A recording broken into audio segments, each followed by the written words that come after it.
Hello students, so today we will read our first poem of class 8th and the name of this poem is A Concrete Example and it is written by Reginald Arkell. So the central theme of the poem is beauty is in the eye of beholder.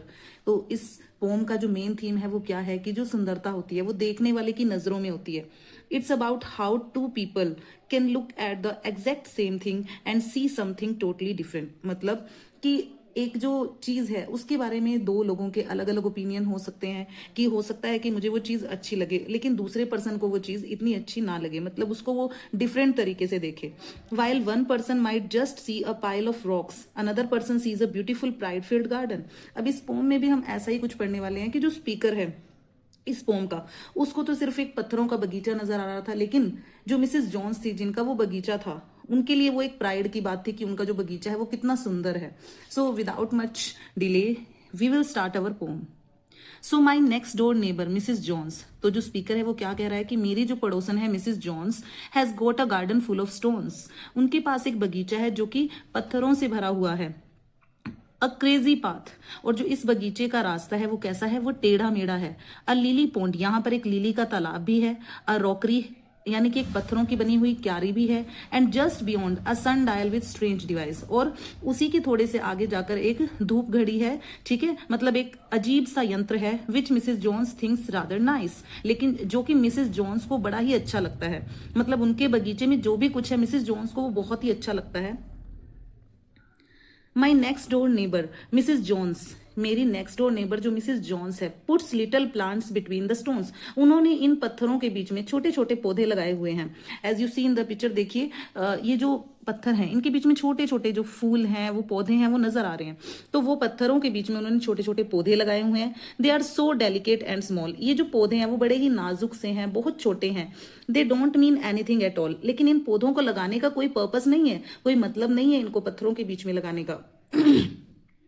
I can't think how she gets them in. अब जो speaker है यहाँ पर वो क्या कह रहा है कि मुझे ये समझ में नहीं आ रहा है कि उन्होंने पत्थरों के बीच में इतने छोटे पौधों को लगाया कैसे, यानी कि उनके बीच में जो गैप है वो भी ज्यादा नहीं है, तो उन्होंने वो पौधे अंदर लगाए कैसे हैं.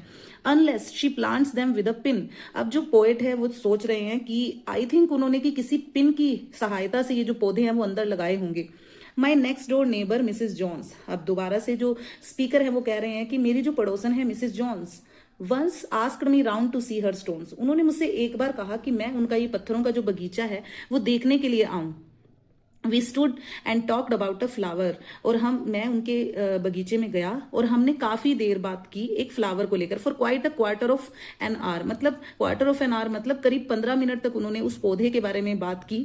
Where is this lovely thing I cried. और जो स्पीकर है वो क्या कहता है, वो चिल्लाया कि ये जो लवली फ्लावर है वो कहाँ है, मुझे देखना है वो फ्लावर, मुझे दिखाइए. You are standing on it, she replied. और मिसेस जॉन्स ने क्या कहा कि तुम उसी पौधे के ऊपर खड़े हुए हो.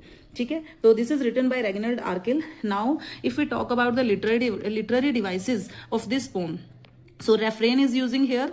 रेफ्रेन कहाँ पर यूज होता है बेटा, जो फर्स्ट लाइन होती है आप देखिए फर्स्ट स्टैंजा की फर्स्ट लाइन है my next door neighbour Mrs Jones. Second stanza में भी सेम लाइन रिपीट हुई है, my next door neighbour Mrs Jones. Third stanza में भी सेम लाइन रिपीट हुई है, my next door neighbour Mrs Jones. तो जब हर स्टैंजा की फर्स्ट लाइन सेम रिपीट हो रही है बार बार, तो तब एक लिटरेरी डिवाइस यूज होती है जिसका नाम होता है रेफ्रेन. ठीक है, इसके बाद इस फॉर्म में एक और लिटरेरी डिवाइस यूज हुई है जो कि है एलिट्रेशन. देखिए पुट्स लिटिल प्लांट्स. अब आप देखिए consonant sound P P puts और प्लांट्स में बार बार रिपीट हो रहा है सेम लाइन में, तो यहाँ पर एलिट्रेशन है. जब एक कॉन्सोनेंट साउंड बार बार सेम लाइन में बार बार रिपीट होता है तो this is called alliteration. And alliteration is used in third stanza also for quite a quarter. अब क्यू साउंड जो है हमारा बार बार रिपीट हो रहा है इस लाइन में, देखिए क्वाइट अ क्वार्टर, तो here is also alliteration used. Now if we talk about the last two lines, अब जो पोइट है जो स्पीकर है वो मिसेस जॉन्स से पूछ रहा है कि वो जो लवली फ्लावर है जिसके बारे में आपने मुझे इतना अच्छा अच्छा बताया वो कहाँ है. तो वो रिप्लाई करते हैं कि आप उसी के ऊपर खड़े हुए. तो यहाँ पर आयरनी यूज हुई है कि पोइट ने सोचा पता नहीं कितना ही अच्छा फ्लावर वो होगा, कितना ही अच्छा दिखता होगा, लेकिन पोइट को ये भी नहीं पता था कि वो उसी फ्लावर के ऊपर खड़ा हुआ है. मतलब पोइट ने एक्सपेक्ट ही नहीं किया था कि इतनी छोटी सी चीज को जो मिसेस जॉन्स है वो इतना बढ़ा चढ़ाकर बता रही थी. तो आयरनी क्या होती है कि जब हम किसी चीज के बारे में कुछ और सोच रहे होते हैं लेकिन वो होती कुछ और है, निकल कुछ और जाती है, तो that is called irony. So this is the explanation of this poem. I hope you all will like the explanation. Thank you so much.